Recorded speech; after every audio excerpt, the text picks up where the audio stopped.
Nesse momento, então, a fala já do ministro Ricardo Lewandowski. Vamos lá. Não é mais um fenômeno só local, é nacional e até global. Então, é por isso, inclusive, que o Brasil tem uma série de acordos e tratados internacionais, dos quais participa, de combate à criminalidade organizada. Ministro, já dá para fazer uma avaliação da operação do Rio de Janeiro, dizer se foi bem sucedido ou não? Olha, eu estou aqui à distância do Rio de Janeiro e fora de Brasília também, tenho acompanhado pelos jornais. Eu sei que foi uma operação bastante cruenta, segundo notícias, tem mais de 80 mortos. Lamentavelmente morreram agentes de segurança pública e, pior ainda, pessoas comuns, pessoas inocentes. É de se lamentar isto. Agora, eu queria enfatizar que o combate à criminalidade, seja ela comum, seja ela organizada, se faz com planejamento, com inteligência, com coordenação das forças. Enfim, não posso julgar porque não estou sentado na cadeira do governador, mas quero apresentar a minha solidariedade às famílias dos policiais mortos, minha solidariedade às famílias dos inocentes que também pereceram nesta operação, me colocar à disposição das autoridades do Rio para qualquer auxílio que for necessário. Chegou a solicitar sobre o título de cidadão cearense, por favor. Bom, e só respondendo, não recebi nenhum pedido do governador do Rio de Janeiro, enquanto ministro da Justiça e Segurança Pública, para esta operação. Nem ontem, nem hoje, absolutamente nada. Só a questão de GLO, ministro, que ele chegou a aventar. Bom, a GLO é uma operação complexa, está prevista na Constituição Federal, no artigo 142, e também na Lei Complementar 97 de 99, mais especificamente no artigo 15, que estabelece, enfim, regras bastante rígidas para que essa operação de garantia da lei e da ordem aconteça. E um dos requisitos, ou uma das pré-condições, é que os governadores reconheçam a falência dos órgãos de segurança nacional e transfiram, então, as operações de segurança para o governo federal, mais especificamente para as Forças Armadas. Então, é um procedimento complexo e demanda uma série de condições, requisitos para que ela possa realmente ser operada. Você falou aí da PEC, da segurança, me permita uma pergunta. Onde é que o governo errou, ou o senhor errou, que não consegue mediar o entendimento no Congresso Nacional para que a PEC ande? Não, o governo federal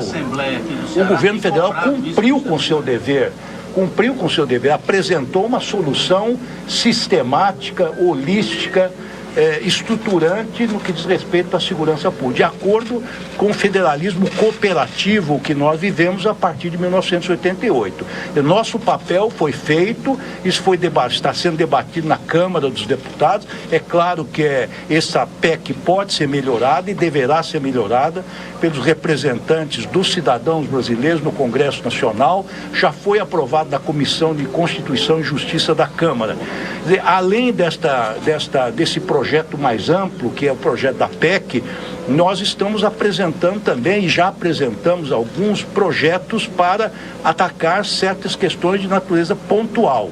Recentemente, mandamos para o Congresso Nacional um projeto de lei que já foi aprovado por unanimidade e aclamação na Câmara dos Deputados, que é o aumento das penas do crime de receptação. No caso de roubo de cargas, de fios e cabos elétricos, combustíveis, fertilizantes, lubrificantes e combustíveis, de maneira que, e agora preparamos um projeto de lei antifacção, que é um projeto de lei bastante completo, que vai alterar o Código Penal, o Código de Processo Penal, a lei que trata das organizações criminosas, dos crimes hediondos, da prisão temporária, da lei de execução penal. É um pacote que nós vamos oferecer ao Congresso Nacional para combater as facções de forma bastante ampla, especialmente tratando de descapitalizá-las. Ministro, como é que isso pode ajudar o Ceará, a realidade do Ceará, esse projeto? Bom, eu estive com o governador hoje, o governador tem me visitado de forma rotineira no Ministério da Justiça em Brasília. Temos uma parceria bastante intensa. Eu creio que o Ceará é um estado exemplar no que diz respeito, por exemplo, à educação. também na área de segurança, em todas as outras áreas, é um Estado paradigmático. Eu, aliás, me orgulho muito de ser agora cidadão honorário desse grande Estado. Nós temos uma cooperação muito intensa. Acontece que o crime organizado, como diz o próprio nome, é organizado.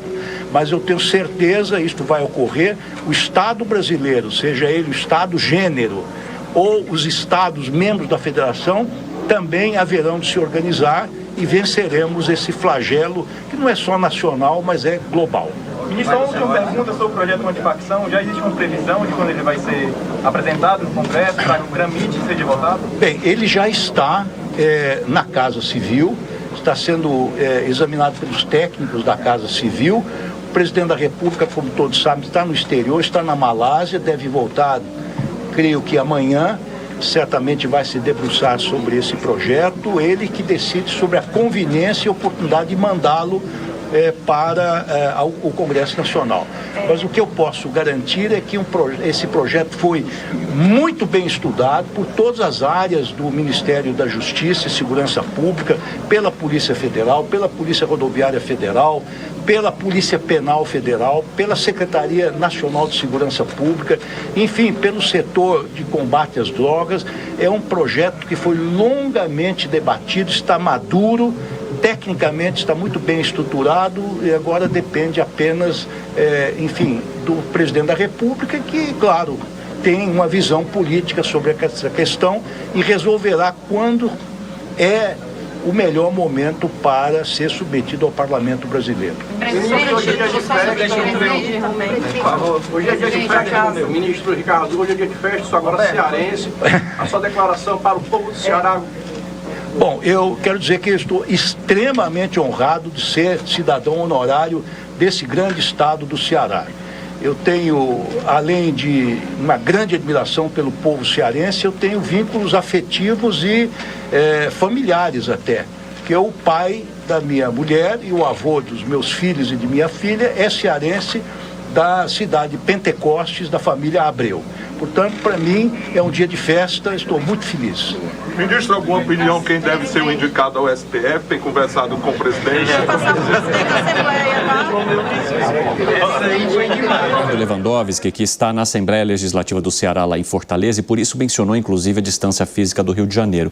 Mas eu queria ouvir a análise de vocês para, além da distância física, um sentimento que eu tive aqui ao ouvir o discurso do ministro de um certo distanciamento também do diálogo com o Rio de Janeiro, um certo distanciamento das informações da operação.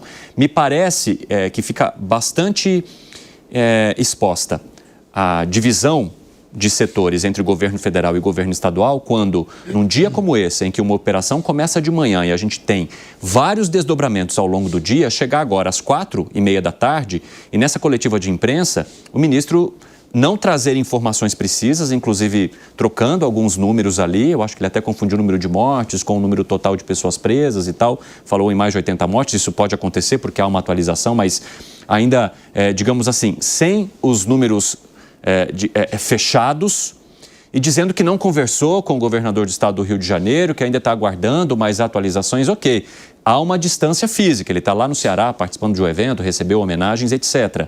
Mas não dá para você simplesmente, mesmo diante dessa distância, ignorar o que se acontece ou que há hoje no Rio de Janeiro, Fábio Piperno. Bom, eu acho que, primeiro que o Rio de Janeiro vive um dia importante. As forças de segurança do Rio de Janeiro têm que ser cumprimentadas e reverenciadas por tudo que já estão produzindo hoje. Os números são eloquentes, mas a atitude do governador do Rio de Janeiro me causa muita estranheza.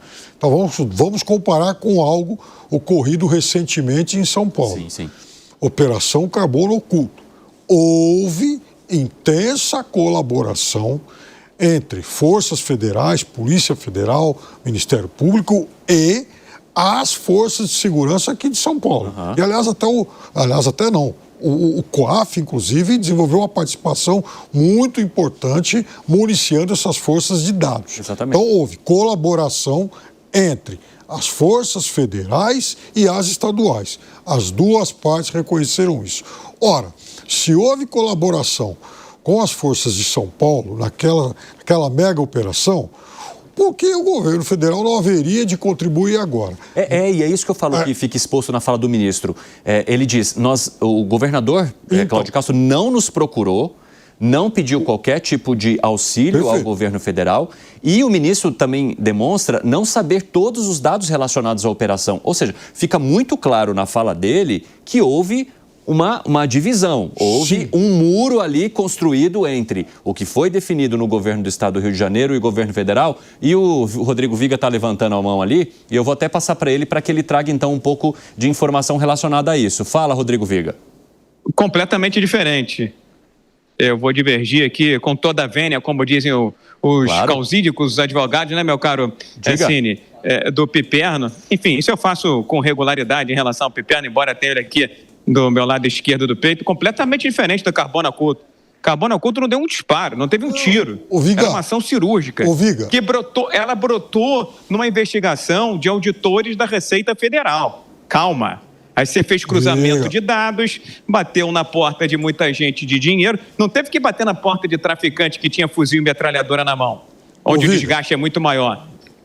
Porque, enfim, ninguém quer matar no peito e falar assim, ó, matei 60, matei 70. Ninguém se orgulha disso, pelo contrário. Agora, uma coisa tem que ser feita. Agora, com relação a Carbono Oculto, era uma operação até relativamente simples de ser executada, porque estava todo mapeado, cruzamento de dado, endereço, vai lá, não houve qualquer resistência. Aqui, o buraco é muito mais embaixo.